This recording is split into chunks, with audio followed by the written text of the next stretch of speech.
First, though, how was your weekend, ladies? Did you have a good one? Where did you go? What did you get up to, Carol McGiffin? If you can still speak. Do you know what? I had such a fantastic weekend. I was in Liverpool all weekend.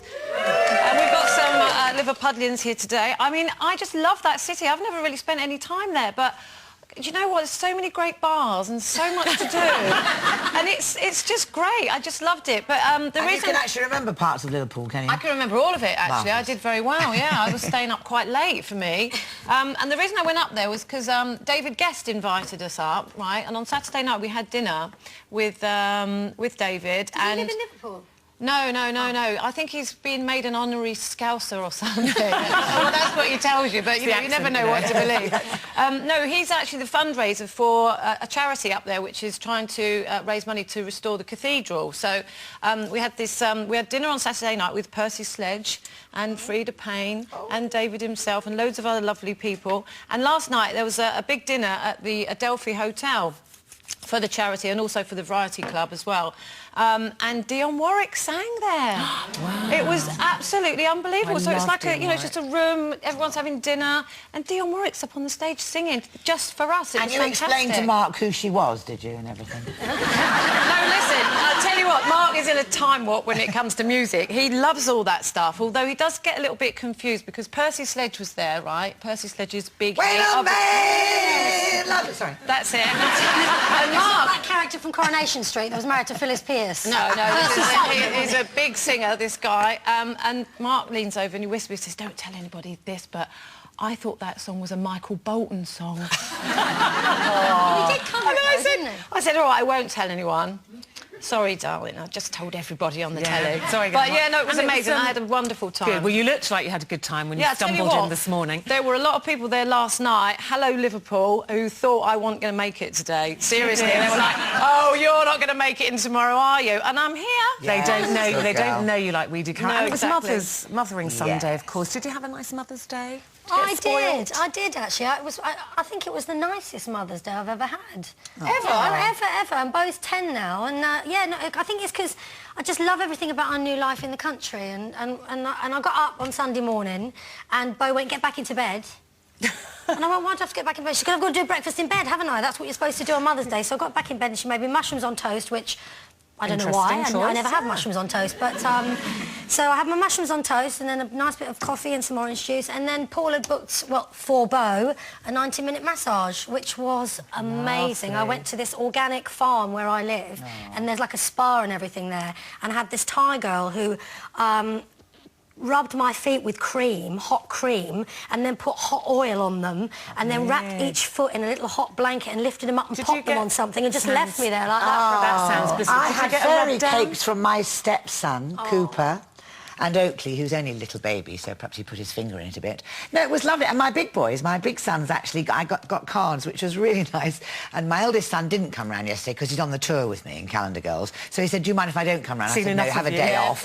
But, so son number 2 had to sit with me and Mr. Spain on his own last night, which I think was a bit boring, to be honest. Well, you know, he is a bit boring. He liked it, really. Well, I had an interesting one because I had a night out with the girls on Saturday, thank you, girls, and I was a little bit cloudy with dizzy spells on Sunday morning, and Jack came in at 6:30 with my present and cards. I couldn't really tell him off. And then my special treat from Jack, because Eamon was away, was to take me to the cinema, and I had to go and see Alvin and the Chipmunks squeaking. Squeaking with a hangover, but it was still nice, Mother's Day. Happy Mother's Day, everybody. I hope you had a good one.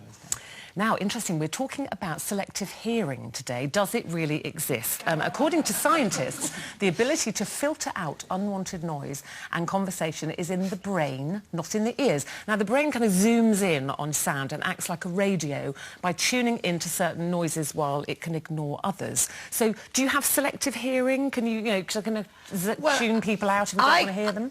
I can hear. I've got very good hearing, so I hear everything, which is very distracting. But I normally don't agree with surveys or any of these things, but I have to say there is a survey that says that young men have problems hearing anything, really.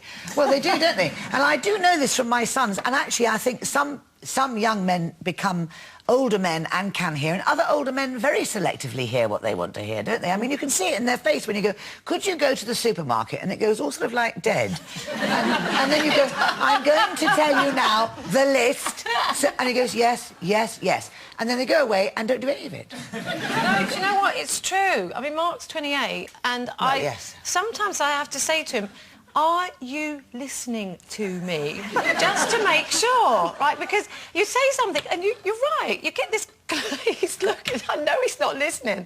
Then I have to test him. I go, what did I just say? So then sometimes he repeats it back. Or if he's not listening to me, he always repeats everything I've said, like the last few words, like at least pretending to listen. Do you know what I mean? Do you think it just makes me laugh? It's because Paul knows I repeat myself. I say the same things a lot, and the older I get, the more I repeat myself. We have noticed. Yeah. I tend to go over and over the same point. It takes me ages to get to the point. Now, Paul has actually just decided, through many years of practice, just to listen to the last bit. Because he knows that eventually I'll get to the point. That's the relevant bit. Yeah. And I also think selective hearing can be quite useful in a relationship, because Paul knows not to respond to certain things because it'll end up in an argument.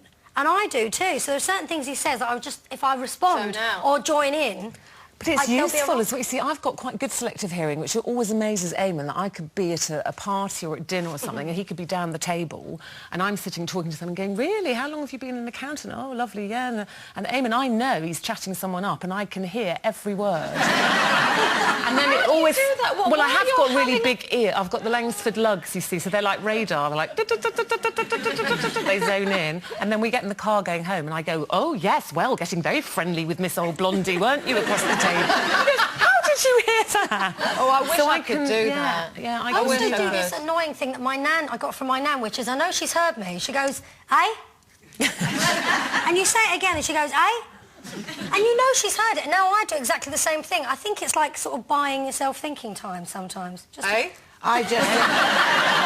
Men just don't bother. They think, no, if I don't listen and I don't hear, somebody will do it. Somebody will tell me what to do, won't they? It can be quite a mature thing in a relationship, though, if they decide not to respond. Just sit there and just let it all wash over them. It's not because they don't hear, it's they just don't listen. I think that's what it is. They're just not listening. Men of Britain, listen! Listen! Yes. Listen up! Now then, how do you fancy getting loose with us lot? Take a look at our brand new website. It's itv.com/loosewomen, and you can unleash your inner loose woman. You can share your comments on the topics of the day and discover what it takes to be a loose woman from our profile pages.